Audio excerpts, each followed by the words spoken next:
Доброе утро, Стоп Гейм! В эфире Инфакт. Долгие годы фанаты Titanfall ждали, когда же Respawn наконец анонсирует новую часть серии. Сколько раз уже поклонники разочаровывались, но, похоже, на этот раз все может оказаться иначе, ведь очередной слух исходит не от кого-нибудь там, а от известного журналиста и инсайдера Джеффа Грабба. По его словам, Респавны делают новую игру по франшизе. Проектом занимается гейм-директор первых двух частей Стив Фукуда, однако работа находится пока только на стадии создания прототипа. Новая часть не станет прямым продолжением Titanfall 2, по крайней мере подтверждений тому источники Грабба не дают. Скорее всего, это будет спин-офф. Над игрой работает маленькая команда, которая вот-вот начнет активно расширяться. В общем, ждем и надеемся, что на этот раз слухи окажутся правдивы, и мы действительно увидим новую Titanfall.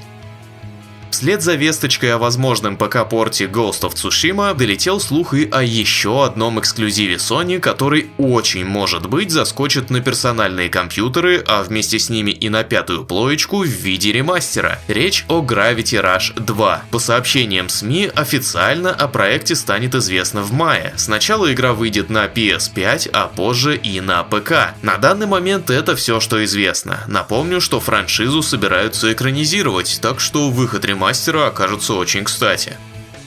Suicide Squad Kill the Justice League провалилась. Это уже успел признать и сам издатель игры в лице Warner Bros. Discovery. Какие же выводы он сделал? Неужели Suicide Squad заставил задуматься Warner'ов? И это действительно так. Задумались, подумали и решили Warner'ы выпускать еще больше игр-сервисов. По словам главы игрового подразделения Warner Bros., Kill the Justice League провалилась не из-за лютых недостатков игры, а просто рынок, мол, непредсказуем. И чтобы эту непредсказуемость снизить, они будут выпускать как можно больше игровых серий в своих ключевых франшизах в условно-бесплатную и мобильную сферы, плюс продолжать вкладываться в игры-сервисы. В них-то народ играет постоянно, а соответственно и приток прибыли более стабильный. Одиночный AAA-сегмент Warner'ы тоже не забросят, но мы-то с вами понимаем, куда все катится. Прямиком в первый сезон пострелизной поддержки Suicide Squad. В игре появится играбельный Джокер из другого измерения, который вооружен огнестрелом, кистенем и зонтом на реактивной тяге. Вместе с ним завезут тематических боссов, миссии, новые версии обычных врагов, головоломки загадочника и прочее. Сезон стартует 28 марта. Не знаю, зачем вам эта информация, но мало ли.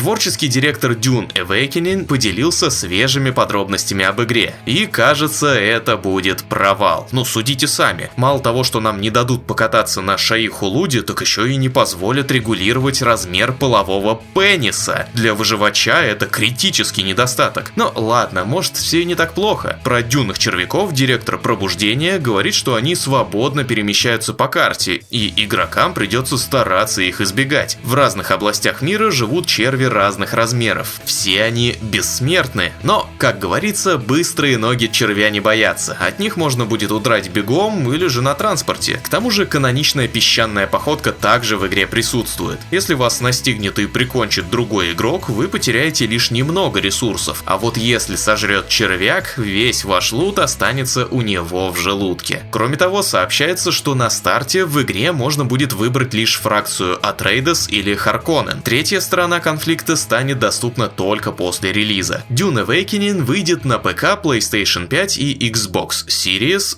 неизвестно когда.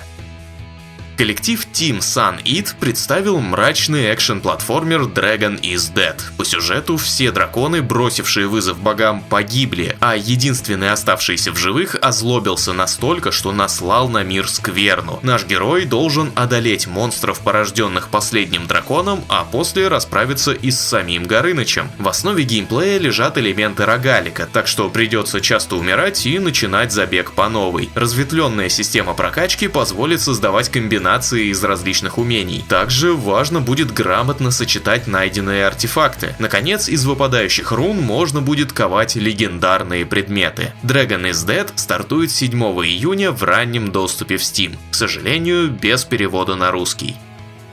Разработчик-одиночка Никита Созидар представил игру под названием «Воин». Это будет фэнтезийный экшен от первого лица, в котором нам придется взять под контроль адепта стихий, созданного неким чародеем. Цель у нашего адепта благородная – одолеть зловещую чуму, а для этого придется путешествовать по опасным мирам. Игровой процесс сосредоточен на рукопашных схватках. Нам нужно выполнять комбо и вовремя уклоняться от вражеских атак. По мере прохождения будет открываться более мощное оружие и шмотки. Воин выйдет исключительно в Steam, когда не ведаем, но 8 марта игру можно будет пощупать в рамках плей-теста.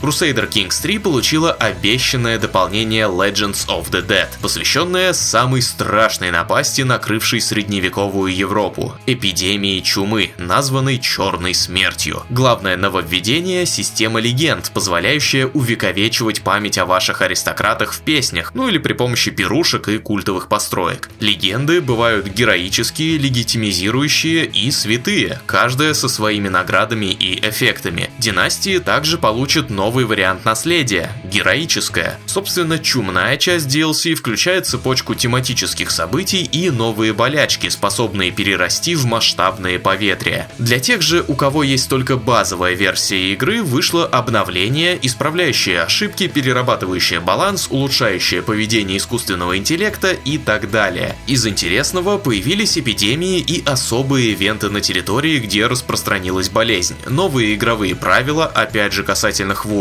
система легитимности, культурная традиция водных ритуалов, персонажи мужского пола научились лысеть, а войска, марширующие по зараженным землям, начинают кашлять. Прикольно.